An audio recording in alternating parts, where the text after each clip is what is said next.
Êxodo, capítulo de número 3, perdão, 3. E o versículo de número 7 até o versículo de número 10. Glória a Deus.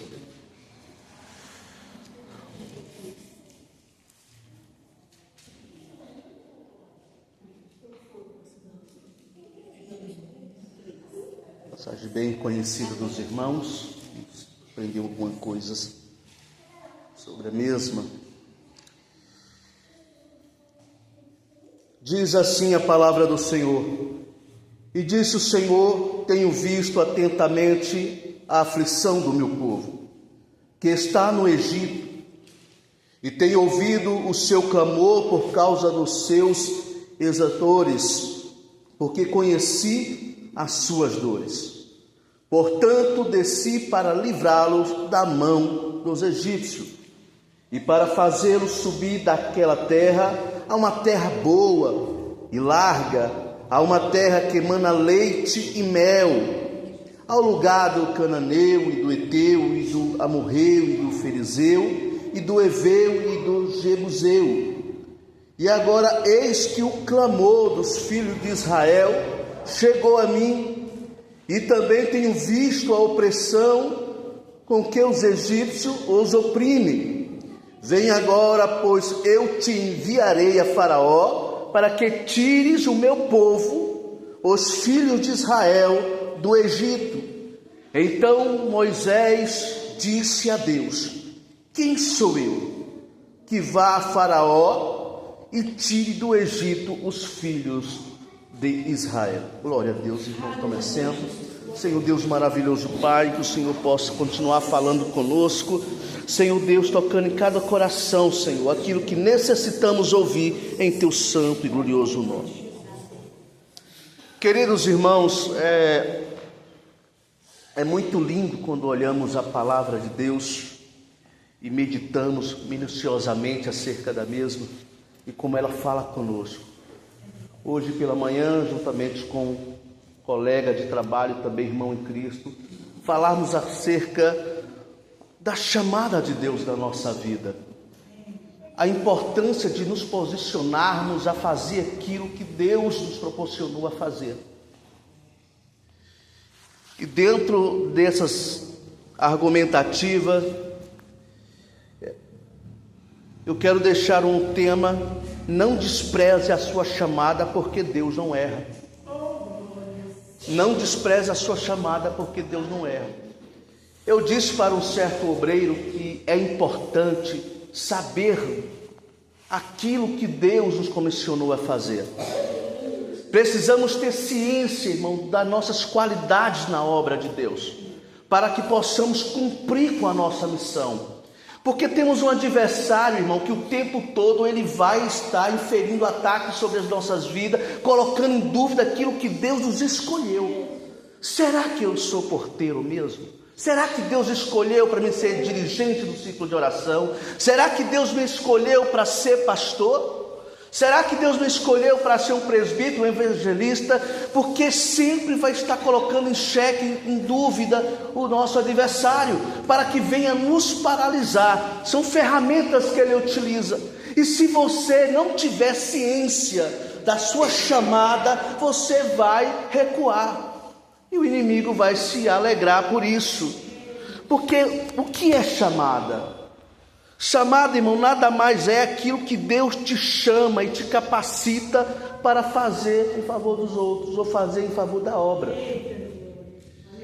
Vivemos um tempo, irmão, já disse aqui em outras oportunidades, que a preocupação de muitos cristãos hoje não é mais com a obra de Deus, não é mais com a sua chamada. Porque às vezes achando que é só entrar no templo como esse, sentar no banco e deixar os pastores obreiros fazer tudo. Não é. Você tem uma chamada, você tem algo especial, você faz parte do corpo de Cristo, e cada um nesse corpo tem uma função específica. Eu costumo dizer que cada um de nós somos uma ferramenta na caixa de ferramenta de Deus, que para cada circunstância e cada situação Deus vai usar alguém. Tem situação que Deus não vai usar o pastor Eliseu, mas vai usar a irmã Karine, vai usar o presbítero Paulo. Mas quem lucra com isso é a obra de Deus. E é por isso que cada um tem chamadas diferentes. E ainda dizia acerca ainda da chamada pastoral, que para cada igreja, cada campo, o pastor, o presidente principalmente, tem que orar e pedir a Deus para enviar alguém com a capacidade para cumprir a missão necessária naquele campo. Não é simplesmente escolher um pastor e colocar aquele pastor, não. Então nós precisamos ter ciência da nossa chamada diante de Deus. E quando olhamos para a palavra que foi inferida aqui nesta noite, falamos de Moisés. Que chamada que Moisés tem? No Velho Testamento ou Antigo Testamento, existe uma figura mais emblemática do que Moisés? Não existe, irmãos. Um homem que andou com Deus e até desafiou Deus. Eu vou usar essa palavra. Se tu não for conosco, nem me faça subir. Aleluia. Então assim, irmãos, quando eu olho para a chamada de Moisés, Moisés nasceu com um grande propósito. Qual o propósito de Moisés? Libertar um povo que estava cativo há 430 anos na mão de um reino egípcio. E agora a palavra do Senhor continua nos dizendo que Deus ouviu o clamor do povo. É o que eu disse aqui, o que é chamado é Deus nos chamando, capacitando de fazer alguma coisa em favor do outro. Deus levanta homens e mulheres para fazer algo em favor da sua obra. A sua oração em favor da obra de Deus, em favor das coisas dele, não é em vão. O tempo todo Deus tem zelado e cuidado do seu povo. Deus, quando ele escolheu Israel para ser exemplo, ele queria que Israel fosse uma nação espelho para as demais nações. E Deus nunca abandonou Israel. O tempo todo Deus está ali cuidando e zelando por Israel. Mas quando olhamos aqui, percebemos Deus trazendo agora o livramento deste povo através de Moisés.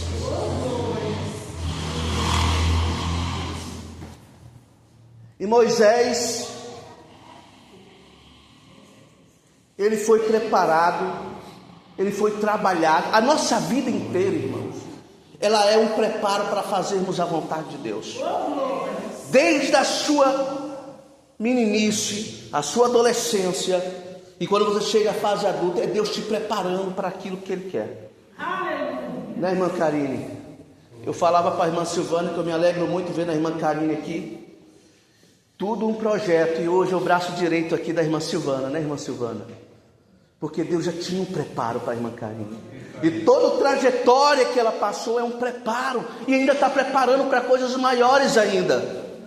Então Deus não erra. A gente olha para nós mesmos e achamos inferiores para fazer alguma coisa, mas a palavra do Senhor diz que Deus, Ele nos chama e nos capacita para fazer aquilo que Ele precisa. Aleluia. E quando eu olho para essa passagem bíblica, a vida de Moisés é dividida em 3 partes de 40 anos. Quando ele é pego ali numa cesta, nas mãos ali da filha de Faraó, ele passa 40 anos ali, até o dia que ele toma uma atitude para acelerar o processo e mata um egípcio. 40 anos durou tudo isso. Mais 40 anos da terra de Midian com Jetro. E depois 40 anos do momento que Deus fala com ele na sarça, e ele olha a terra prometida, mas não entra. Nós estamos falando aqui dessa segunda fase de Moisés, quando ele sobe ali ao Monte Sinai, onde Deus fala com ele através da sarça. Ainda hoje, nessa manhã, eu falava com meu colega se ele já tinha tido o privilégio de ouvir a voz de Deus. Quem aqui já ouviu a voz de Deus em sonho?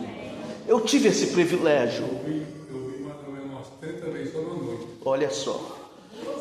Quando... Depois eu vou contar o que aconteceu.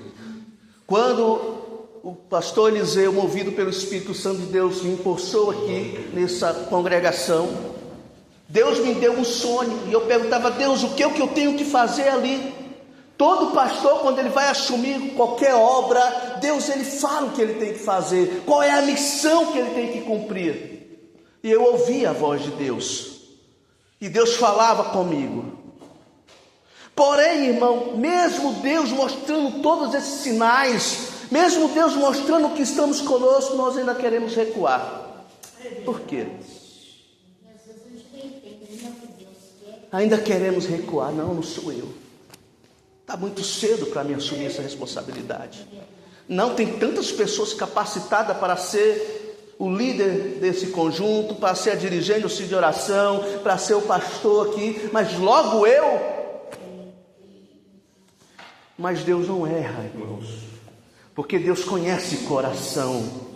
Deus sabe o que passa dentro do seu coração, e o mesmo te conheceu ainda em fome dentro do ventre da sua mãe.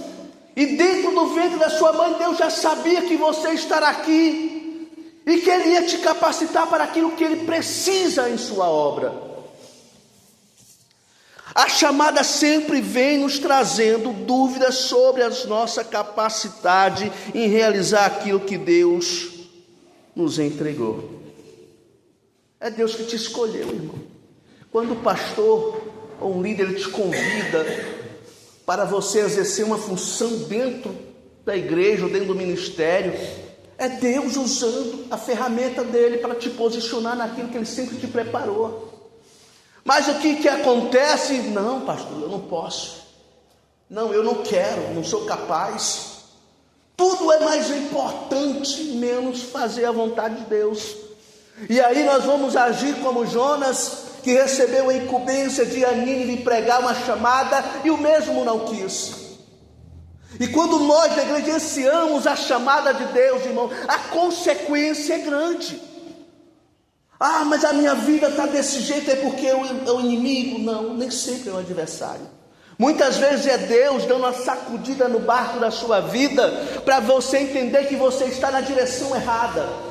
Quando olhamos o livro de Jonas, o capítulo de número 1 e o versículo 4, a palavra do Senhor vai dizer que houve um grande vento sobre aquele mar. E a palavra vai dizer que Deus mandou o vento. Não foi o adversário, foi Deus que sacudiu ali para dizer: ei, Jonas, não é esse o caminho, não é essa a chamada, não é essa a direção. E a nossa vida é assim: quando nós não nos posicionamos a fazer aquilo que Deus nos chamou, a tendência é enfrentar os ventos e vendavais, até você entender: eu estou errado, eu preciso voltar para a direção correta. E quando olhamos Moisés, percebemos Moisés se colocando e se priorizando a fazer aquilo que Deus comissionou ele a fazer. Ele cresceu em um leito de grandes riquezas, de grandes oportunidades, viveu em um palácio, foi capacitado nas melhores ciências egípcias da época. Aliás, Deus te abençoe, meu querido. Deus, Ele vai te preparando. Você está entendendo o que Deus está falando? Deus, Ele vai te preparando para você ser aquilo que Ele te comissionou. E ninguém pode impedir aquilo que Deus preparou na tua vida, não é, irmã Elisângela? O que Deus preparou para você vai acontecer. E você não pode errar o caminho. Precisa ter paciência e confiar no preparo e no processo. Porque Ele vai te capacitar a cada dia para você ser aquilo que Ele te chamou para ser. Aleluia. É maravilhoso, irmão, quando olhamos para essa passagem e percebemos Deus agindo na vida de Moisés. Moisés foi parar sobre o teto de Jetro, nação medianitas ali, que era um povo formado por Abraão e Quetura. E Jetro era um sacerdote, alguém que conhecia, e com certeza ali também passou muitas orientações e instrução. Deus vai colocando pessoas na tua jornada, na tua caminhada, vai te lapidando, vai te orientando, para que você não saia do propósito que Deus te escolheu. Aleluia. Por mais que seja difícil a jornada, aguenta firme. Por mais que seja difícil, permaneça no centro da vontade de Deus. Porque eu tenho visto muitos fora do propósito, passando luta, porque não quer se posicionar. Deus chamou para ser algo e ele não quer. Eu não quero fazer. Eu já tive conversando com o presbítero, que Deus chamou ele para pastorear, e Deus deu sonho para ele, usou pessoas para ele, e disse: eu não vou. Eu vou pela dor, mas não vou. Mas como é que pode? Coração duro assim. Coração duro. Porque a obra de Deus difere, irmão, da obra secular. Quando você recebe uma promoção no seu trabalho, você se alegra. Porque você sabe que é algo bom e positivo. Mas a nossa vida não é só secular. Nós como cristãos temos uma vida também espiritual. E a palavra diz que nós temos que crescer na graça e no Espírito. Mas quando você recebe dentro da igreja uma incumbência de crescimento, uma posição para ser um diferencial na hora, você fala: eu não tenho condições. Mas por que você não diz quando você recebe uma oportunidade de emprego para ganhar mais? Não tenho condições de ser esse gerente, ser esse coordenador. Você não disse. Mas a obra de Deus, ela difere porque pesa sobre as nossas vidas. Porque nós sabemos a importância que ela é na vida daqueles que se dispõem a fazê-la. Por isso que é tão pesado. Você vê pessoas dizendo: eu não quero mais pastorear, eu não quero mais ser porteiro. Pessoas decepcionadas, pessoas que não querem mais viver aquilo que Deus tem chamado. E aí estamos na igreja e achando que estamos fazendo alguma coisa, mas não estamos fazendo aquilo que Deus nos comissionou. Está até na igreja, está na portaria, está ajudando a dirigir culto, mas Deus não te chamou ele para isso. Você está pregando a palavra em tal lugar que eu te mandei? Não. Você está pregando a palavra para a tua família, que eu levantei você para pregar para a tua família, você está pregando? Não está. Está fazendo tudo menos aquilo que Deus chamou. Aí não adianta, irmãos. Se você não viver aquilo que Deus chamou para você viver, não adianta você fazer o resto, porque está inválido. Precisamos ter conhecimento, irmão, daquilo que Deus nos chamou. Desde quando eu entrei para a igreja, que eu fui ensinado: busca aquilo que Deus te chamou para ser. Procura saber. Tentei ser cantor, levita, os irmãos até choravam aqui, porque voz de taquara rachada, como diz o Marco Felícia, tocar a gente até que engana um pouquinho. Mas eu lembro que em Filipe e Cláudio, Deus usou, aleluia, uma irmã. E eu estava uma semana de oração e jejum. Quantos têm buscado de Deus aquilo que Deus chamou para ser? E Deus usou essa irmã para falar que Deus me chamou para a palavra, para o ensino, para o zelo e o cuidado da obra de Deus. Porque você tem que ter essa ciência, irmãos. Não podemos só ficar sentado em um banco e esperar as coisas acontecer. Temos que nos posicionar. E a palavra vai dizer que Moisés, no capítulo 4 de Êxodo, ele começa a dizer para Deus assim: quem sou eu? Ele diz isso no capítulo 3, onde lemos aqui. Então Moisés disse: quem sou eu? Não tem outro para mandar, não? Mas Deus te escolheu, acabou, é você, irmão. Não adianta fugir da chamada. Uma vez que Deus te escolheu, não adianta, irmãos. E aí olhamos o capítulo 4, Moisés querendo dialogar com Deus. Quem? Você sabe quem era Moisés? Moisés dirigiu o maior exército que tinha na época do exército egípcio. Ele liderava o maior exército. Como é que agora, para liderar o povo de Deus, ele diz que não tem capacidade? Um homem que conhecia de astronomia, astrologia, conhecia de tudo, capacitado, mas para dirigir o exército do Senhor, ele fala: eu não tenho condição. Aleluia. E agora vai querer discutir com Deus. Manda outro, Deus. Manda outro. Aí o versículo 14 de 4 vai dizer que Deus acendeu a ira. Porque Deus sabia que ele estava mentindo. Porque Deus sabia que ele capacitou Moisés para assumir uma grande responsabilidade. E Moisés agora está caçando barganha com Deus para não fazer aquilo que Deus chamou ele para fazer. É triste, irmão, ver a pessoa que tem chamada, a pessoa que tem tudo para prosperar na obra de Deus, ser uma potência e dizer: eu não quero fazer. Eu não estou nem aí, eu estou me importando. Então se acendeu a ira do Senhor contra Moisés e disse: não é Arão. Ai, Deus, está tudo bem. Eu vou levantar alguém para te auxiliar, mas é você que é o líder. Aleluia. Deus não transfere responsabilidade para terceiro. O que é seu é seu. O que é para você fazer é para você fazer. Deus não vai colocar nas mãos de outro. E você, se não fizer, vai receber consequência. Aleluia. É a palavra, irmão, que diz. Porque Moisés, ele começa então a indagar com Deus essas coisas todas. Começa a dizer com Deus que ele não tem capacidade. Alguns dizem que até gago, eu não entro nessa linha de entendimento, porque eu acho que Moisés talvez seja tímido. Isso é eu. Eu não vejo Estevão falando. Olha no capítulo de número 7 de Atos. Aleluia. Vamos desmitificar isso. Até que me prove o contrário, eu não digo jamais em uma pregação que Moisés era gago. Como um homem que conhecia de tudo. Talvez a sua timidez o atrapalhasse, mas dizer que ele tinha essa deficiência, porque eu não vejo Estevão diante ali do Sinédrio falar algo desse tipo. Eu vejo muito pelo contrário. Olha no versículo 22. Atos capítulo de número 7, versículo 22.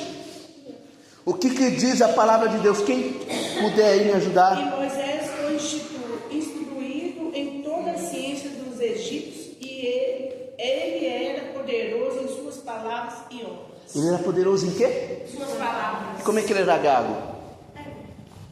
Eu acho que nem no original você vai achar isso aí.